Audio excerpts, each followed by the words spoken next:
जरा सोचो, आप किसी भी मॉल में जाते हो और आपको एक ब्रांड का काउंटर हर जगह दिखता है। आपके इंस्टाग्राम फीड में उसके ऐड बार बार आते हैं और टीवी खोलते ही उसकी फाउंडर आपको शार्क टैंक पर जज करते हुए नजर आती है। लास्ट स्टेप वही होगा without burning any money, product market fit. ये बिल्कुल वही पिक्चर थी जो कुछ साल पहले शुगर कॉस्मेटिक्स ने इंडिया में बनाई थी। लेकिन अगर आप आजकल ध्यान से देखो तो प्रेजेंस धीरे धीरे कम होती जा रही है। Sugar cosmetics.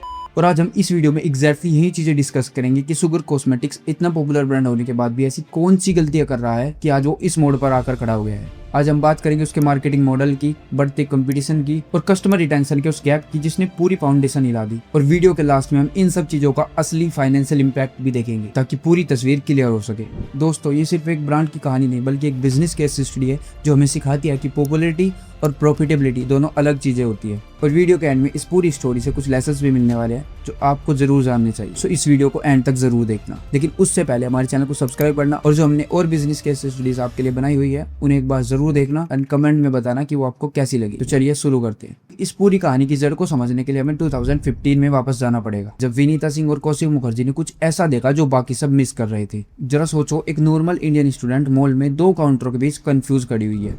एक तरफ तो लैक्मे का काउंटर है जो सस्ता है और हर जगह मिलता है लेकिन उसमें वो खास फीलिंग नहीं आती। वहीं दूसरी तरफ मैक का काउंटर है जहाँ एक लिपस्टिक का प्राइस भी उसकी पूरी महीने की पॉकेट मनी से भी ज्यादा है। वो दोनों के बीच खड़ी हुई सोच रही है कि कुछ ऐसा क्यों नहीं मिलता जो प्रीमियम भी लगे और बजट फ्रेंडली भी हो। और उसके लिए कोई भी ब्रांड सीरियसली नहीं सोच रहा था। और बस यही वो खाली जगह थी जो शुगर ने तुरंत पकड़ ली। प्राइसिंग इतनी रखी गई कि नॉर्मल कॉलेज स्टूडेंट भी इजिली अफोर्ड कर सके, लेकिन पैकेजिंग और प्रेजेंटेशन इतनी शार्प और मॉडर्न थी कि प्रोडक्ट हाथ में लेते ही प्रीमियम लगता था। लेकिन सच तो यह है कि सिर्फ एक अच्छा प्रोडक्ट बना लेना काफी नहीं होगा जब तक वो सही तरीके से सही लोगों तक ना पहुंचे। और यही शुगर की असली चाल थी। उस टाइम पर ज्यादातर ब्रांड्स अपना पैसा सेलिब्रिटीज और ट्रेडिशनल टीवी कैंपेन में ही झोंक रहे थे। उन्होंने इसके बिल्कुल अपोजिट किया। उन्होंने छोटे क्रिएटर्स के साथ काम करना स्टार्ट किया जिनकी ऑडियंस तो बहुत छोटी थी लेकिन ट्रस्ट काफी रियल और जेन्युइन था। जरा सोचो, जब कोई अपनी पसंदीदा क्रिएटर को किसी प्रोडक्ट के बारे में बात करते हुए देखता है तो उसे एक अपनापन सा फील होता है जो किसी बड़े सेलिब्रिटी के पॉलिश्ड एड से कभी नहीं आ सकता। इसी सिंपल सी स्ट्रेटेजी ने ब्रांड को बहुत ही कम खर्चे में लॉयल और जेन्युइनली एंगेज शुरुआती फैन बेस दिया जो बाद में आगे जाकर उनके लिए सबसे बड़ी ताकत बन गई। और फिर कुछ सालों बाद आया वो मोमेंट जिसने पूरी कहानी का ही रुख बदल दिया,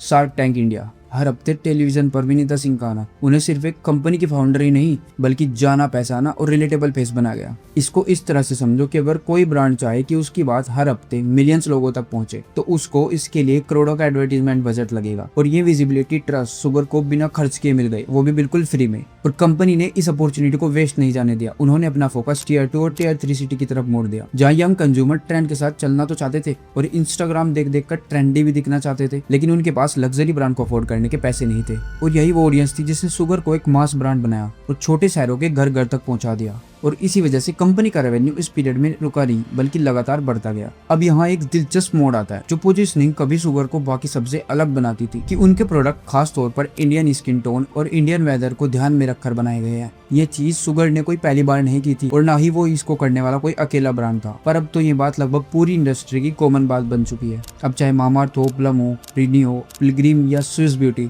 इन सब ब्रांड ने भी अपने अपने तरीके से यही प्रॉमिस अपना लिया है। क्योंकि जैसे जैसे मार्केट ग्रो हुआ हर नया प्लेयर इसी कंज्यूमर नीड को टारगेट करने लगा। और जब एक वक्त की फ्रेश और खास बात इतनी कॉमन हो जाए कि वो अब अलग ही ना लगे तब कस्टमर के पास कंपेयर करने के लिए केवल एक ही चीज बचती है, भाई प्राइस कितना है। और जैसे ही पूरा मार्केट डिस्काउंट्स और ऑफर की लैंग्वेज बोलने लगता है तब लॉयल्टी धीरे धीरे कमजोर पड़ने लगती है क्योंकि कस्टमर ब्रांड से नहीं बल्कि डील से प्यार करने लगता है। और इसी के साथ नायका जैसा प्लेटफॉर्म भी एक तरह से ट्रिकी जगह पर आ गया। एक तरफ तो वो शुगर जैसे एक्सटर्नल ब्रांड्स के प्रोडक्ट भी अपनी साइट पर बेचता है और दूसरी तरफ खुद की इन हाउस ब्यूटी लाइन भी पुश कर रहा है। अब जरा सोचो, अगर आप एक दुकान चला रहे हो और उसमें आपका बनाया हुआ प्रोडक्ट भी रखा है और किसी दूसरे का भी, तो नेचुरली जिस प्रोडक्ट में आपको ज्यादा मार्जिन मिलेगा आप वही ग्राहक को पहले दिखाओगे। और यही एग्जैक्टली हो रहा था। और रिजल्ट ये निकला कि शुगर जैसी एक्सटर्नल ब्रांड को अपनी जगह बनाए रखने के लिए पहले से कहीं ज्यादा मेहनत करनी पड़ रही थी क्योंकि सिर्फ अच्छा प्रोडक्ट बनाना अब काफी नहीं था। और इसी सब के बीच एक और ब्रांड का नाम बार बार उठता है, मार्स कॉस्मेटिक्स।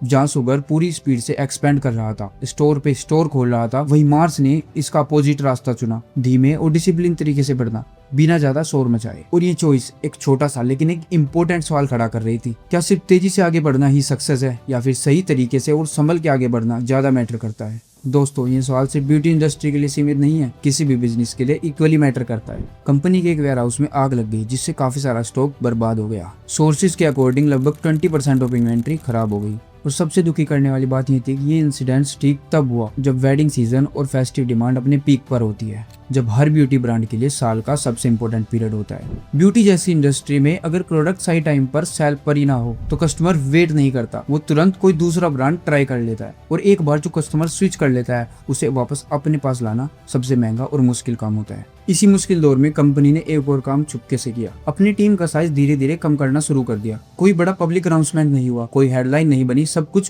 क्वाइटली होता रहा। और दोस्तों, जब कोई कंपनी इस तरह से अंदर ही अंदर रिस्ट्रिक्टिंग करती है बिना शोर मचाए, तो इसका सीधा मतलब यही होता है कि वो अपने खर्चों को लेकर काफी कॉशियस हो चुकी है। ब्यूटी बिजनेस का एक सबसे बेसिक और सबसे इंपॉर्टेंट फॉर्मूला होता है, और वो ये है कि असली मुनाफा फर्स्ट परचेज से नहीं बनता, बल्कि तब बनता है जब वही कस्टमर बार बार वापस आता है। जरा सोचो, कोई लड़की शुगर की लिपस्टिक्स खरीदती है, पसंद आती है उसे, और अगले महीने वही वापस आकर फाउंडेशन ले लेती है, फिर कुछ हफ्तों बाद आईलाइनर भी वही से ले लेती है।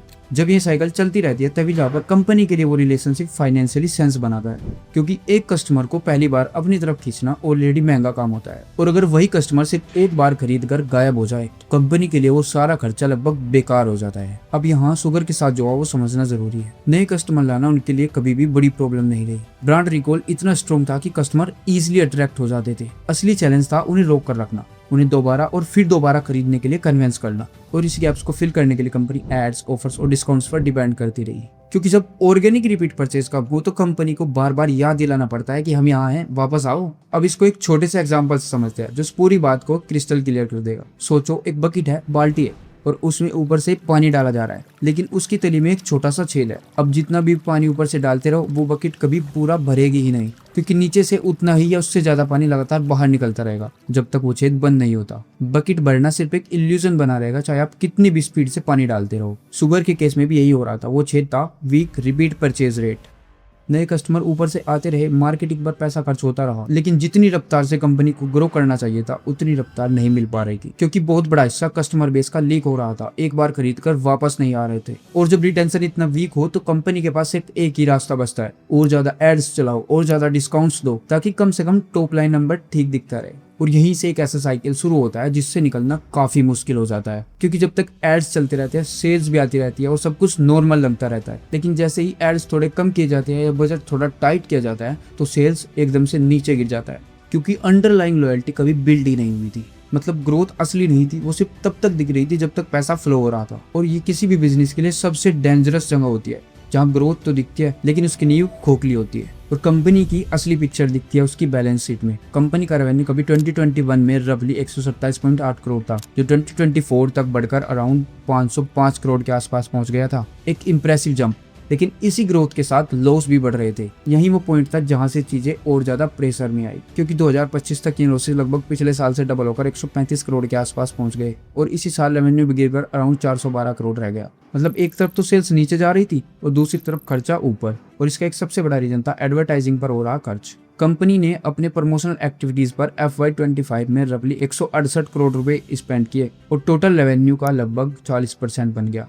इतना बड़ा हिस्सा सिर्फ मार्केटिंग पर जाना खुद बताता है कि कंपनी अपनी ग्रोथ को सस्टेन करने के लिए कितनी हैवीली पेड एडवर्टाइजिंग पर डिपेंड कर रही थी। ऑफलाइन एक्सपेंशन भी अपनी जगह एक दबाव बन गया। रिटेल चैनल में डिस्ट्रीब्यूशन कमीशन, लॉजिस्टिक्स और प्रमोशनल कॉस्ट जैसे खर्चे मार्जिन को काफी जल्दी खा जाते हैं, और पेमेंट्स भी अक्सर महीनों बाद आते हैं, जिससे वर्किंग कैपिटल टाइट होता गया। इन सब फैक्टर्स का कंबाइंड असर इन्वेस्टर के भरोसे पर भी पड़ा। 2022 में कंपनी की वैल्यूएशन रफली 3000 करोड़ के आसपास थी, लेकिन रिसेंट रिपोर्ट्स के मुताबिक कंपनी रेस्क्यू फंडिंग रेज करने की कोशिश कर रही है at a valuation of about 1400 to 1500 crore, यानी अपने पीक से लगभग आधी। ये क्लियरली दिखाता है कि मार्केट अब सिर्फ ग्रोथ नहीं बल्कि सस्टेनेबल प्रॉफिटेबिलिटी भी देखना चाहती है। तो दोस्तों, जो ब्रांड इंडिया की ब्यूटी मार्केट का पोस्टर चाइल्ड माना जाता था, वो आज अपने सबसे इंपॉर्टेंट टेस्ट का सामना कर रहा है। रिसेंट रिपोर्ट्स के मुताबिक FY26 में रेवेन्यू और गिरकर रफली 380 करोड़ रह गया है। इस पूरी कहानी से 3 सीखने को मिलती है।